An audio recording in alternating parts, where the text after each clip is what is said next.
Hi, it's Aneta here from Aneta Yoga Studio and Wellness.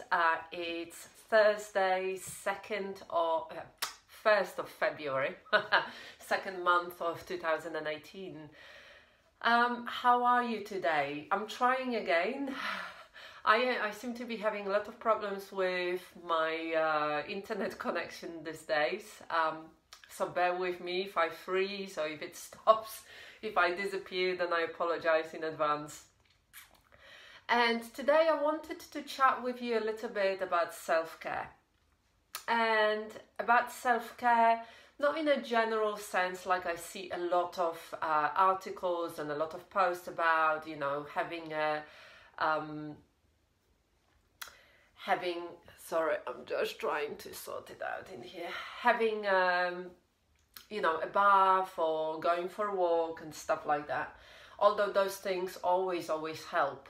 They help us to slow down, they help us to focus more on a present moment experience. But there is one aspect that I wanted to talk about, which we all know that we should be doing more of, but it's very easy to sacrifice. It's one of the first things that we sacrifice in our daily busyness, and that's sleep. And if you think about before we had electricity, in the time of the year like now, which is the middle of winter, and we are literally today on a point right in the middle between the winter solstice and the spring equinox. This time when it gets dark quite early and the nights are very long.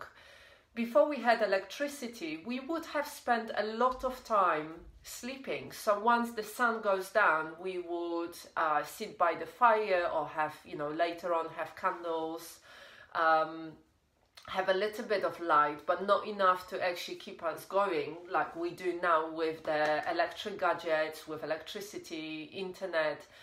We would have been slowing down, relaxing, and then eventually sleeping quite early on. So if I think about when it gets dark right now, which is around 6 o'clock, and it is getting, the days are getting longer, which is really wonderful. But around 6 o'clock it's already dark, and it doesn't get light till about 7 in the morning these days. And so we're talking about 12, 13 hours of darkness. We would have slept majority of that time. Maybe we would have slept 9, 10 hours out of that time. We would have had a lot of rest. But since we had electricity, our nights and the rest time has shortened. It's not uncommon for many of us to sleep 6 or 7 hours. And when we talk about this is really taking out the third of our usual sleep that we used to have out. Think about the animals that you have, your cat, your dog. Think about small children that are in your household or were in your household or that you've seen around. If you took suddenly the third of their sleep out, what would be the consequence of it? How would they be reacting with their moods, with their emotional stability, with their physical health? I mean, the effect would be really quite profound on their state of well-being and their state of health. But somehow we don't acknowledge it as adults, because we can force our body to behave from the point of view that the mind wants to. So if we need to do something, we will do it.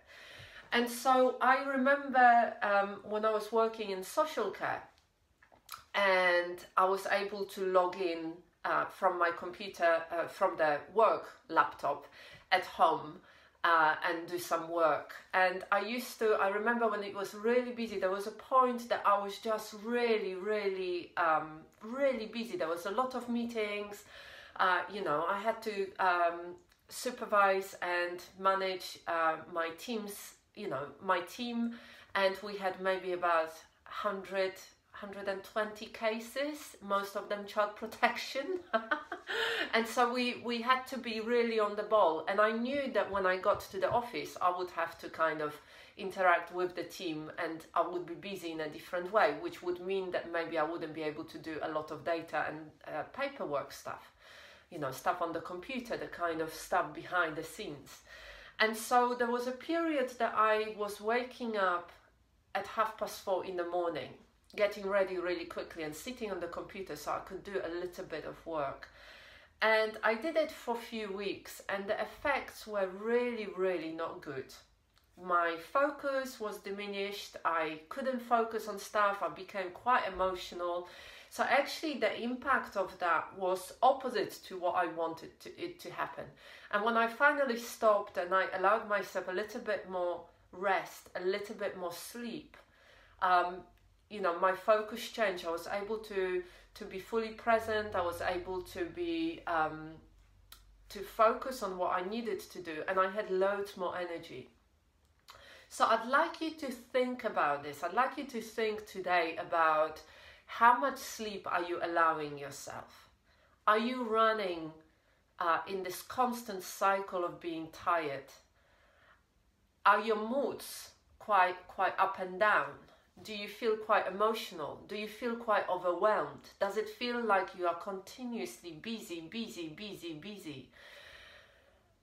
And feeling like although you are quite busy, you're not achieving really that much. And so reflecting on how much sleep you allow yourself, especially in this time of the year. This time of the year is just like the nature. The nature cannot bloom and produce continuously a lot of crop.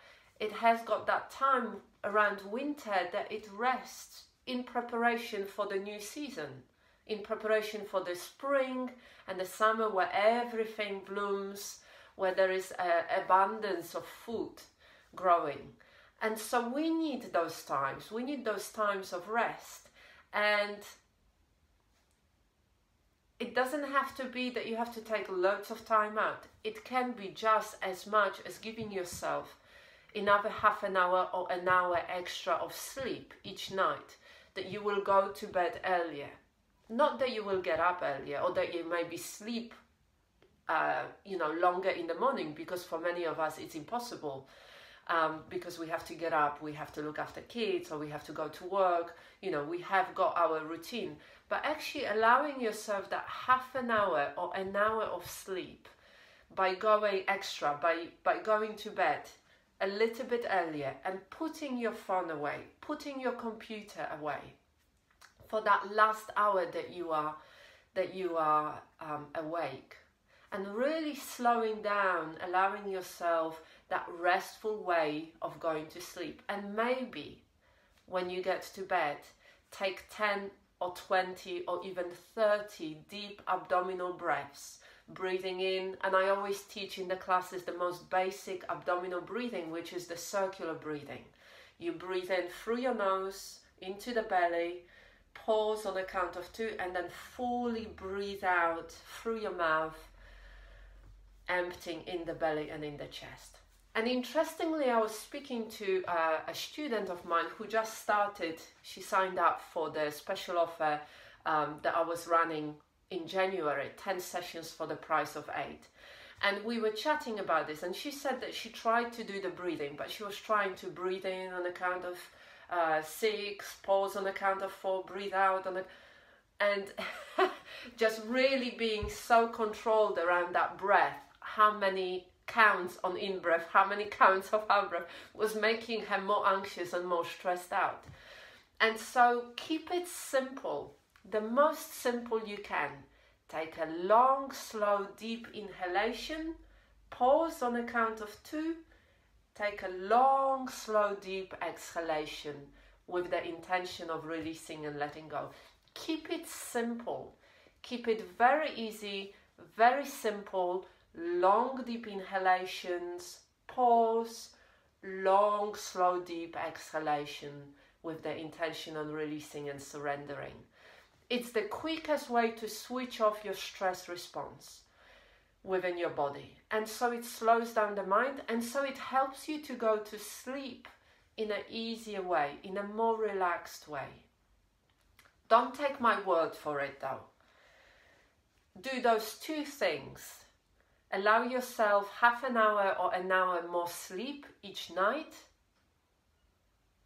and do those deep breaths last thing at night. You know, leaving the computers, leaving the phones out of your sight, so you're not working on it for the last hour.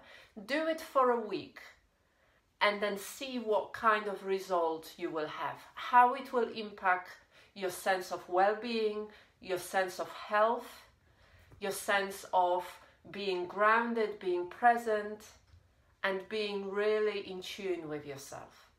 Very simple practice, but extremely, extremely profound. And so I'd love to hear what are your thoughts about this, whether you had experience of giving yourself a little bit more sleep, whether you had experience of breathing a little bit deeper, whether you had experience of, just like I did, you know, cutting your sleep so you could be more productive, but actually having a completely opposite effect. I'd love to hear your thoughts, and I'd like to really hear about your own experiences around this very important part of our rest, our sleep. And if you do this experiment for 7 days, I'd love to hear as well about the results of that little experiment. And I wish you a really wonderful day today. Enjoy the sun if you are here in Thanet, or if you are somewhere else, if there is sun, enjoy it. If it is rain, enjoy it too by keeping warm and comfortable. And I wish you a really wonderful day, and I see you next week on Thursday at 9:30. Namaste.